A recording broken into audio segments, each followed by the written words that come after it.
प्रश्न, ब्रिटेन की महिला कामगारों ने स्पिनिंग जेनी मशीनों पर हमले क्यों किए? उत्तर, ब्रिटेन में महिला कामगारों ने स्पिनिंग जेनी पर हमला किया क्योंकि इसने कताई प्रक्रिया में मशीनों को गति दी और परिणामस्वरूप श्रम की मांग कम हो गई।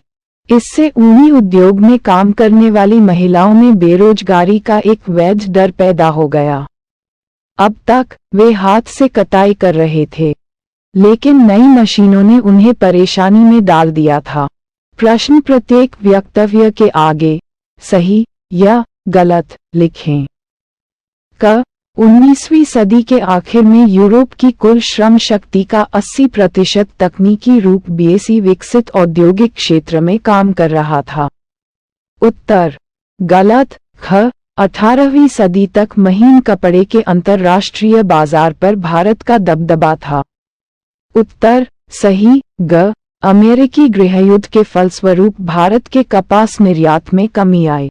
उत्तर गलत। घ, फ्लाई शटल के आने से हथकरघा कामगारों की उत्पादकता में सुधार हुआ। उत्तर सही। प्रश्न, 17वीं शताब्दी में यूरोपीय शहरों के सौदागर गांवों में किसानों और कारीगरों से काम करवाने लगे। टिप्पणी कीजिए। 17वीं शताब्दी में यूरोप के शहरों के व्यापारियों ने गांवों के भीतर किसानों और कारीगरों को नियुक्त करना शुरू कर दिया था। क्योंकि शक्तिशाली व्यापार मंडलों की उपस्थिति के कारण शहरी क्षेत्रों में उत्पादन नहीं बढ़ाया जा सकता था। ये उत्पादन नियंत्रित कीमतों और प्रतिस्पर्धा पर नियंत्रण बनाए रखते थे और व्यापार में नए लोगों के प्रवेश को प्रतिबंधित करते थे। एकाधिकार भी एक सामान्य रणनीति थी। ग्रामीण इलाकों में इस तरह के नियम नहीं थे और गरीब किसानों ने इन व्यापारियों का स्वागत किया। प्रश्न, सूरत बंदरगाह 18वीं सदी के अंत तक हाशिए पर कैसे पहुंच गया?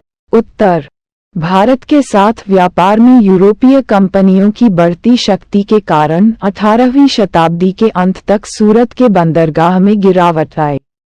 उन्होंने स्थानीय अदालतों से कई रियायतें हासिल की और साथ ही व्यापार के एकाधिकार को भी हासिल किया। इसके कारण सूरत और हुगली के पुराने बंदरगाहों में गिरावट आई, जहां से स्थानीय व्यापारियों ने काम किया था। निर्यात धीमा हो गया और यहां के स्थानीय बैंक दिवालिया हो गए।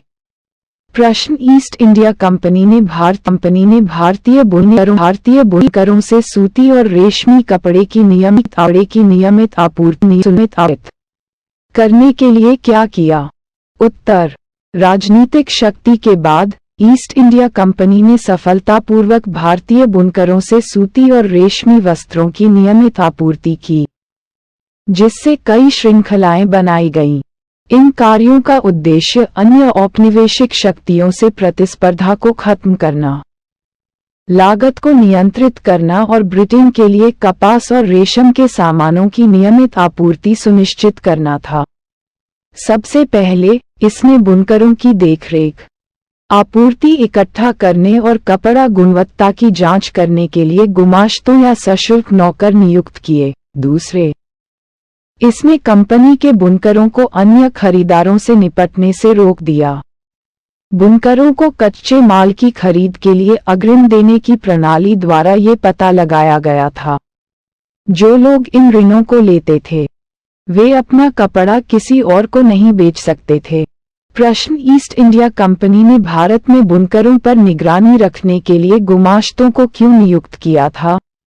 उत्तर कपड़ा कारोबार में मौजूदा व्यापारियों और दलालों से मुक्त होकर बुनकरों पर अधिक प्रत्यक्ष नियंत्रण स्थापित करने के लिए ईस्ट इंडिया कंपनी ने भारत में बुनकरों की निगरानी के लिए गुमाश्तों को नियुक्त किया। गुमाश्तों वे सवेतन सेवक थे जो बुनकरों की निगरानी करते थे, आपूर्ति एकत्र करते थे और कपड़े की गुणवत्ता की जांच करते थे। गुमाश्तों ने ये सुनिश्चित किया कि कपड़ा उद्योग के सभी प्रबंधन और नियंत्रण अंग्रेजों के अधीन आ गए। इससे प्रतिस्पर्धा को खत्म करने, लागत को नियंत्रित करने और कपास और रेशम उत्पादों की नियमित आपूर्ति सुनिश्चित करने में मदद मिली। प्रश्न, पूर्व औद्योगीकरण का मतलब बताएं।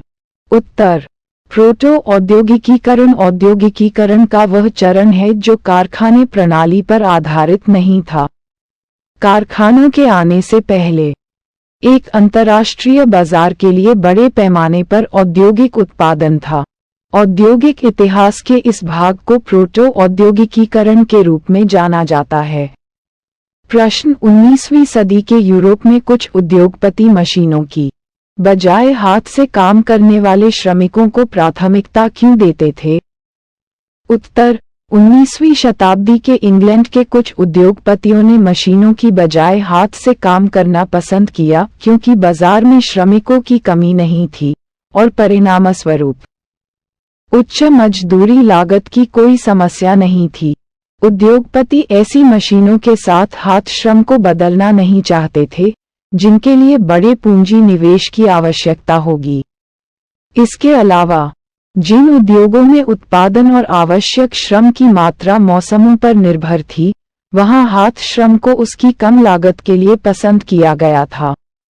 इसके अलावा कई सामान केवल हाथ से निर्मित किए जा सकते थे। मशीनें एक समान उत्पाद की बड़े पैमाने पर मात्रा प्रदान कर सकती हैं, लेकिन मांग जटिल डिजाइन और आकार के लिए थी। इसके लिए मानव कौशल की आवश्यकता थी, न कि यांत्रिक तकनीक की। हस्तनिर्मित उत्पाद भी शोधन और वर्ग की स्थिति के लिए खड़े थे। आमतौर पर यह माना जाता था कि मशीन निर्मित सामान उपनिवेश के निर्यात के लिए थे। प्रश्न: पहले विश्व युद्ध के समय भारत का औद्योगिक उत्पादन क्यों बढ़ा? उत्तर: प्रथम विश्व युद्ध के दौरान भारत में औद्योगिक उत्पादन में वृद्धि हुई क्योंकि ब्रिटिश मिलें युद्ध की जरूरतों को पूरा करने में व्यस्त हो गईं। मैनचेस्टर आयात में कमी आई और भारतीय मिलों को अचानक आपूर्ति करने के लिए एक बड़ा घरेलू बाजार था। बाद में उन्हें जूट बैग, सेना की वर्दी के लिए कपड़ा, टेंट, चमड़े के जूते, काठी और अन्य सामानों की आपूर्ति करने के लिए कहा गया। इतनी मांग थी कि पुराने कारखानों को कई शिफ्टों में चलाने पर भी नए कारखाने लगाने पड़े। नए श्रमिकों और लंबे समय तक काम के घंटों के साथ औद्योगिक उत्पादन में उछाल आया। प्रश्न: कल्पना कीजिए कि आपको ब्रिटेन तथा कपास के इतिहास के बारे विश्वकोश एनसाइक्लोपीडिया के लिए लेख लिखने को कहा गया है। इस अध्याय में दी गई जानकारियों के आधार पर अपना लेख लिखिए। उत्तर: ब्रिटेन और कपास का इतिहास। 17वीं और 18वीं शताब्दी के दौरान व्यापारी कपड़ा उत्पादन में ग्रामीण लोगों के साथ व्यापार करते थे। एक कपड़ा एक ऊन व्यापारी से ऊन खरीदता था, इसे व्यापारियों तक ले जाता था और फिर उत्पादन के आगे के स्तरों के लिए सूत को बुनकर कपड़ा साफ करने और सुखाने वाले तक ले जाता था। इन सामानों के लिए लंदन परिष्करण केंद्र था। ब्रिटिश निर्माण के इतिहास में इस चरण को प्रोटो औद्योगिकीकरण के रूप में जाना जाता है। इस चरण में कारखाने उद्योग का एक अनिवार्य हिस्सा नहीं थे। इसके बजाय जो मौजूद था वह वाणिज्यिक आदान प्रदान का एक नेटवर्क था। कारखानों के नए युग का पहला प्रतीक कपास था। 19वीं शताब्दी के उत्तरार्ध में इसका उत्पादन तेजी से बढ़ा। कच्चे कपास के आयात 1760 में 2.5 मिलियन पाउंड से बढ़कर 1787 में 22 मिलियन पाउंड हो गया। कपास की चक्की और नई मशीनों के आविष्कार और एक ही छत के नीचे बेहतर प्रबंधन के कारण ऐसा हुआ। 1840 तक कोटी औद्योगिकरण के पहले चरण में अग्रणी क्षेत्र था। कपड़ा उत्पादन क्षेत्र में अधिकांश आविष्कार श्रमिकों द्वारा अवहेलना और घृणा के साथ थे क्योंकि मशीनों ने कम श्रम और रोजगार की कम जरूरतों को निहित किया था। कताई जेनी एक ऐसा ही आविष्कार था। ऊनी उद्योग में महिलाओं ने विरोध किया और इसे नष्ट करने की मांग की क्योंकि यह श्रम बाजार में अपनी जगह ले रहा था।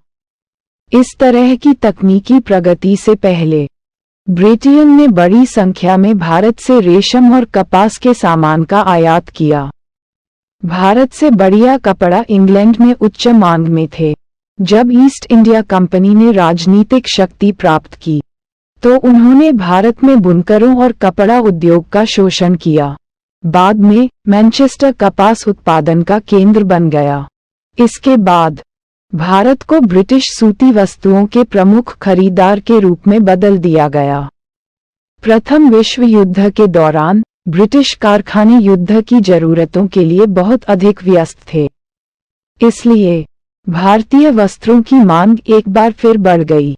ब्रिटेन में कपास का इतिहास मांग और आपूर्ति के ऐसे उतार चढ़ाव से भरा हुआ था।